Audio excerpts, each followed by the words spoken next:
Hey guys! Yeah. So another Patreon Q&A session. Thank you Patreons so much for your support. And the Q&A is open for all tiers, so if you're also interested, feel free to check out my Patreon page. And already we start with the first question from Steven Benedict. When you are recording songs for your albums, what percent of your work is in VCV/hardware versus your DAW? Do you record everything together and finalize things in the DAW, or do you record all of the separate voices and then arrange and mix them? Also, how many tracks do you end up with? Okay, so this is a really interesting question. I actually started making electronic music a long time ago. It was around 2005, 2006, but I deserted it quite quickly. And back then I didn't really know why. But now I know that it was working inside the DAW, having to stop the sound, cutting, pasting, duplicating.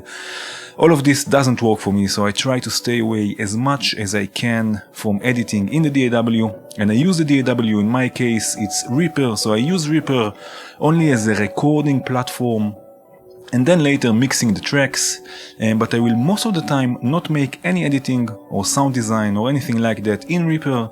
I will do my best to have everything ready in VCV or with my hardware of course, and use Reaper only to capture the audio live. I do multi-track record everything, so it will be easier for me later to mix and if needed to remove weird noises and glitches, but I will not arrange the voices after the fact, but rather build the song or track live as I am performing it. About the amount of tracks, it depends on how many voices I have of course, but sometimes it can be only 3 or 4 tracks, and sometimes it can also be 10 if I have a lot going on, but usually it's around 5 to 8 tracks. Again, 1 for each voice, not including all the CV and clocks and everything. Yeah, so around 5 to 8 tracks. Okay, the next question comes from Junger. I hope I got this right. Can you please explain how phase distortion works? So let's really have a look in VCV Rack. Okay, so if you follow my channel, you know how much I love the phase distortion oscillators from animated circuits. And here I have the ITCZ, and you can see on the scope that it outputs a sine wave.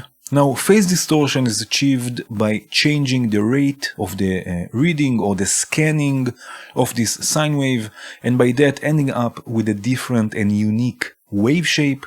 So here I have an example. On the left, you can see that the wave is being scanned or read linearly. So it starts at -1, going up to +1, then down again to -1, completing the cycle, and then starting a new cycle. But on the right, you can see that from -1 to +1, the wave is being scanned quicker than it's being scanned from +1 to -1, which changes the resulting waveform. And if we go back to our oscillator, we can choose the destination waveform. So for example, I can choose to morph to a square wave, and we can introduce phase distortion. So let's really have a listen to this also. This is our sine wave, and now I can introduce phase distortion and end up with having a square wave in this case.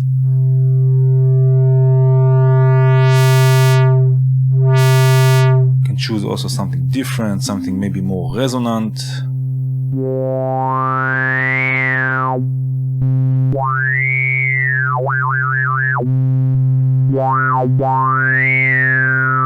Or something, let's say like a half saw.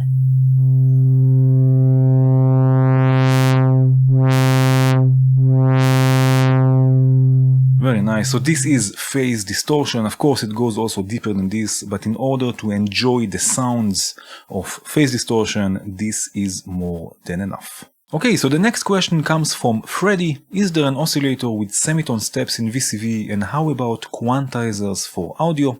So here I have a few examples of oscillators that have a semitone settings. So here, for example, Vesek and Noxious from Volt.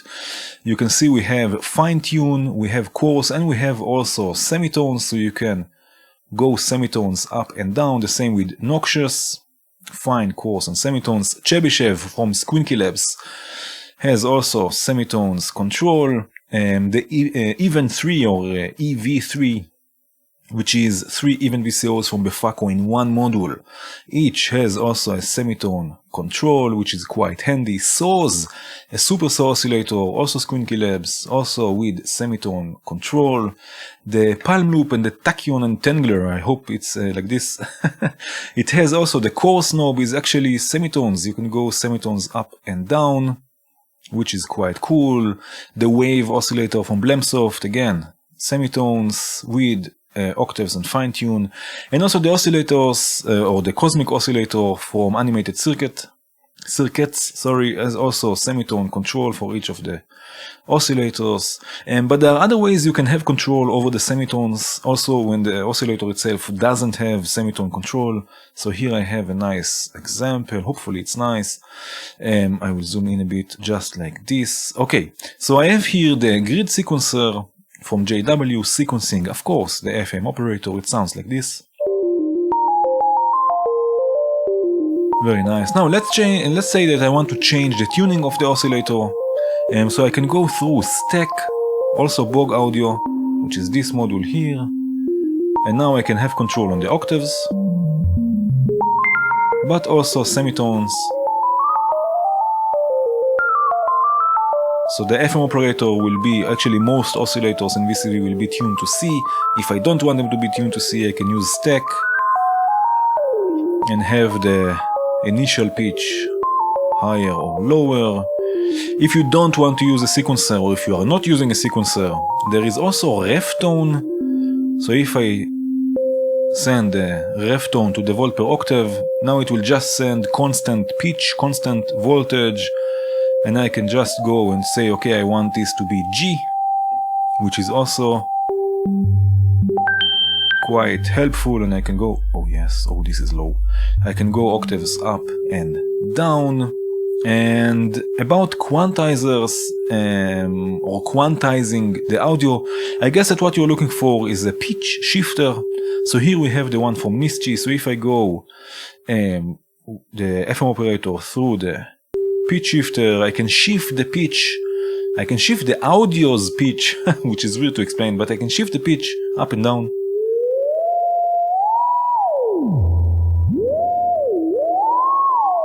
So if, for example, we go back to our sequence,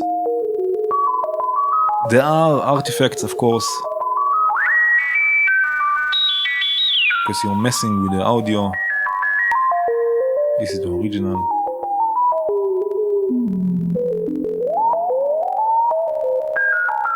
But it works. If this is what you're looking for, this can also work for you. Okay, the next question is from Iggy Labs. I was wondering if you have any new tips about creative sequencing or new sequencers you want to highlight. So there are two modules I use quite a lot lately that are great for spicing up your sequences. So I have here a simple sequence programmed on the ADDR sequencer, sequencing, again, of course, the FM operator. It sounds like this.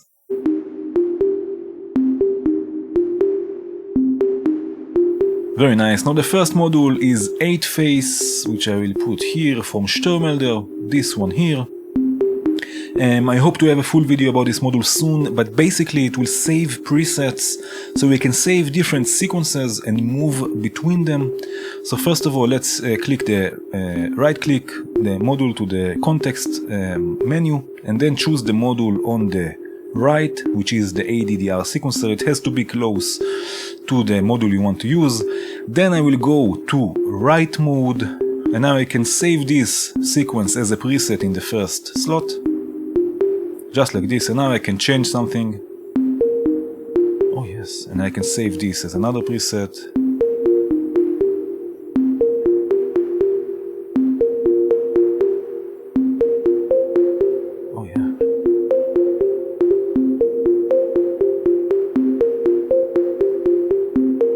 And I can have, let's say, 5-step, and then 7,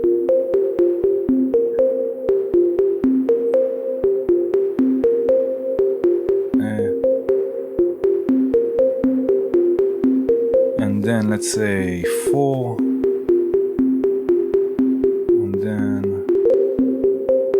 another 4. Very nice. So now I have 8 different presets. There is also a 16 slot version of 8-phase.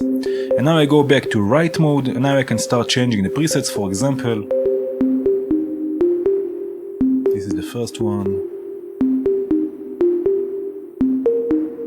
If I want to do this manually, I can choose the port slot mode to be armed. And now by sending a clock to the slot input, it will be quantized to the clock whenever I click. Which is also cool. But another cool thing we can do, if I send, for example, a divided by 8 clock, we can trigger this forward, for example.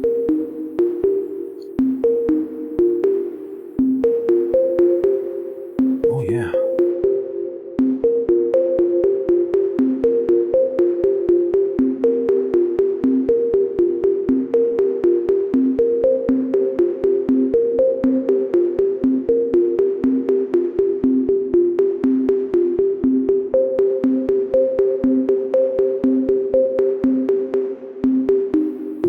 Back to the first one. Of course, there are other options. You can also have it reversed, ping pong, random.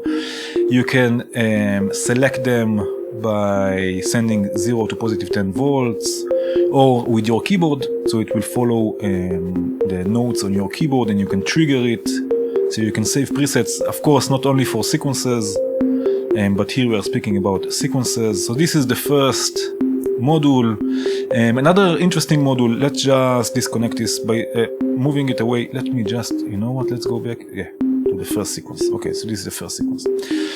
There's another interesting module, which is Tyrant from Studio 6+1. I will put a link in the description to a video I made all about it, but basically it's a shift register, but with interesting probability settings. And it's also polyphonic. Let's just take the channels all the way down for a second and let's put it, let's make it before the quantizer. Let's put it here for a second. Let's just make also space. I'm not next to the keyboard, so I cannot move everything together, but let's just make it like this. Okay, very nice. Okay, so let's send the pitch information, the sequence first through Tyrant and then to the quantizer. Let's trigger it also with the same trigger of the sequencer, let's say. And now what will happen when I start adding channels? Tyrant will sample the incoming signal just like sample and hold. Upon each trigger it will sample the sequence in this case, but it will also shift it through the channels, and we can have many channels, I think up to 16 channels, so 16 different voices, and you saw it becomes polyphonic. So if now I have 2, oh yes, you can see, you can hear that we have 2 channels, one the left, one the right. I'm spreading this also with the spreader here. And I can have, let's say, 3 voices, and then there are sort of chords. But here again we start with the probability setting. So for example, I can change the trigger probability. So the incoming trigger will not trigger 100% of the time the sample and hold section of Tyrant.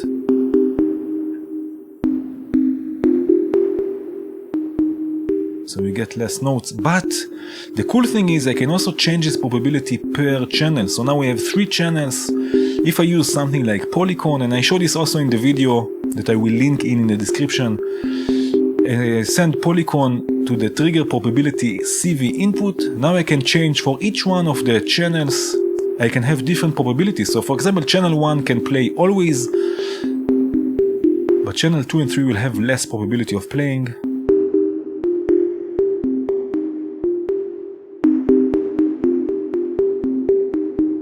So we have always channel 1 playing, but channel 2 and 3 will not play all the time. Let's duplicate also this.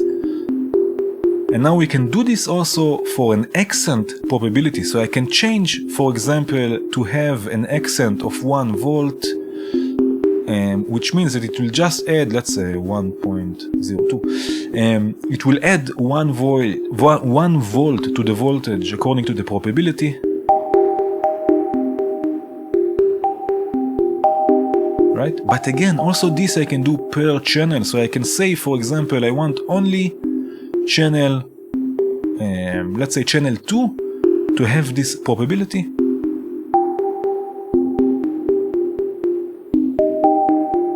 Oh, this is nice. So now only the second voice will have a probability of going up by an octave.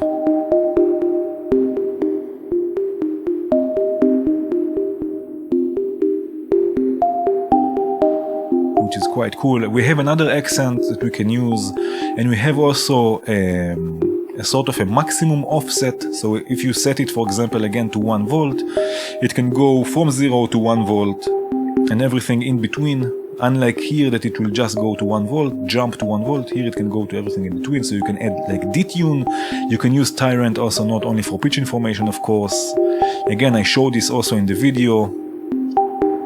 But those are two modules, two tools that I use a lot lately just to spice up my sequences.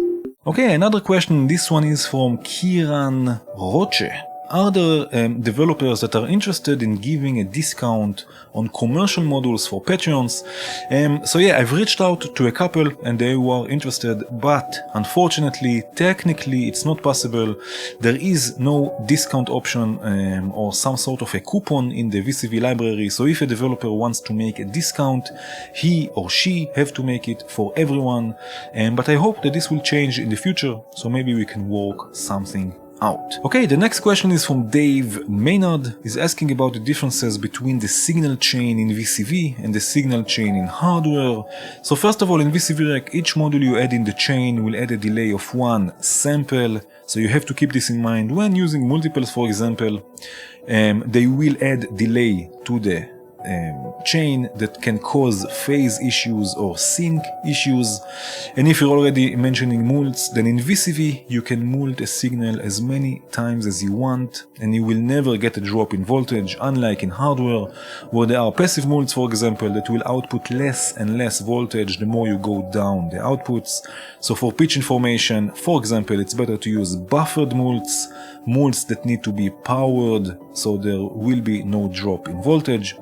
Another difference is pitch tracking. In VCV, the oscillators will track pitch perfectly across many octaves, while in hardware there might be a bit out of tune when reaching the higher and lower registers.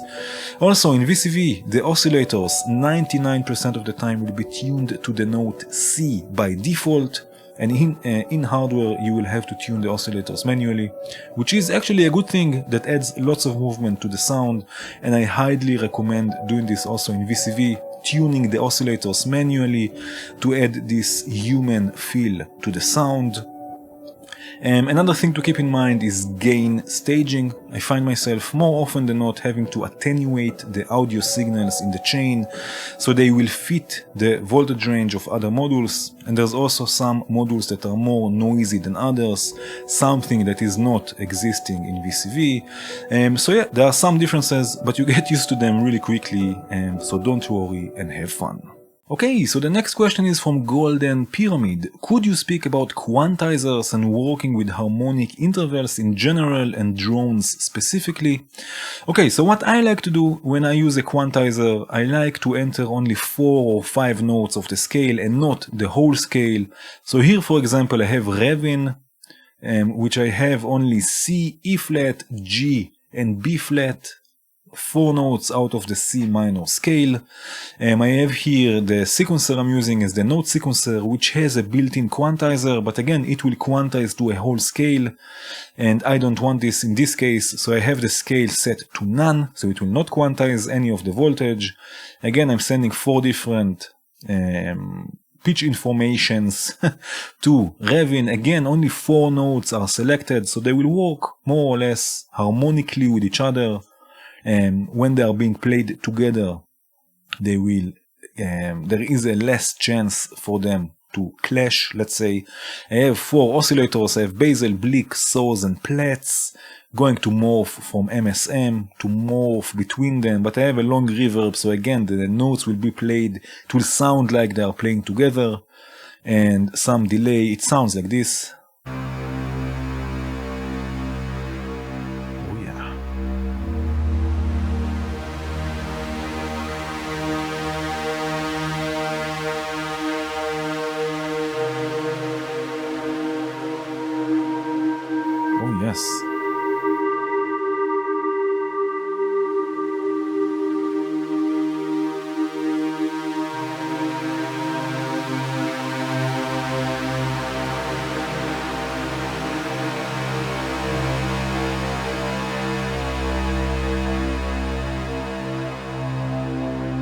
So again, not choosing the whole notes from the scale can help to work better harmonically.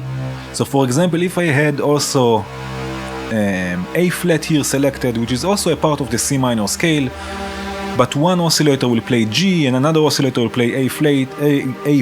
I mean, it's nice, it creates tension, but it can also clash in an unpleasant way. Depends, I don't know what you are looking for. So entering less notes on a quantizer can actually help. Okay, the last question is from Stefan 94 Apollo. Would you like to show how to create a supersaw? So first of all, there are dedicated modules for having supersaws, like saws from Squinky Labs, which I have here. I have the ADDR sequencer sequencing this oscillator. It sounds like this.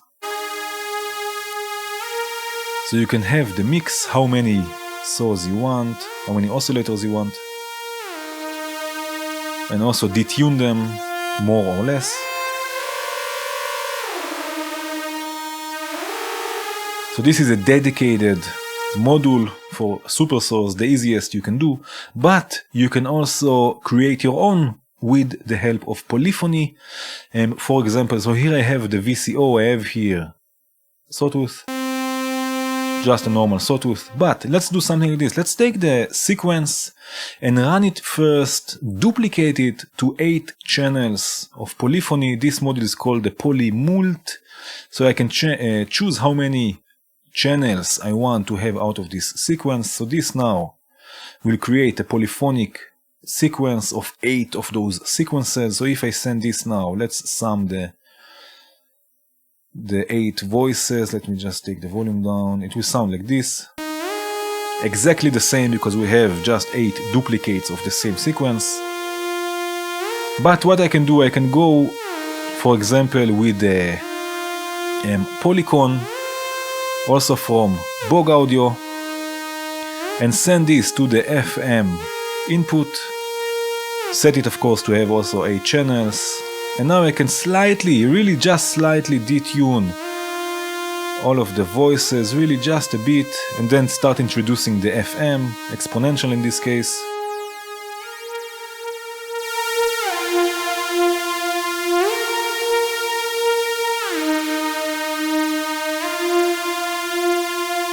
So I just detune the saws from one another. I can do this more or less.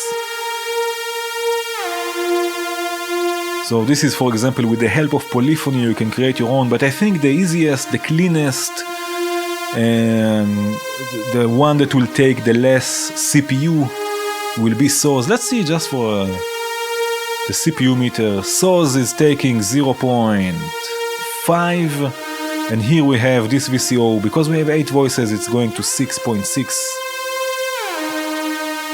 6.3. You see, it takes much more CPU to do this with polyphony than with using just a dedicated module. So again, saws, let me take this out. Saws, beautiful module if you want a super saw, and that was it. Again, if you want also to participate in these sessions, this is open to all tiers on my Patreon page. And thank you again, Patreons, for the support. I hope you enjoyed this video. If you did, please hit the like button if you enjoy what I do. Consider also becoming a Patreon. If you want to see more videos like this, please subscribe and hit the bell. And have a good one.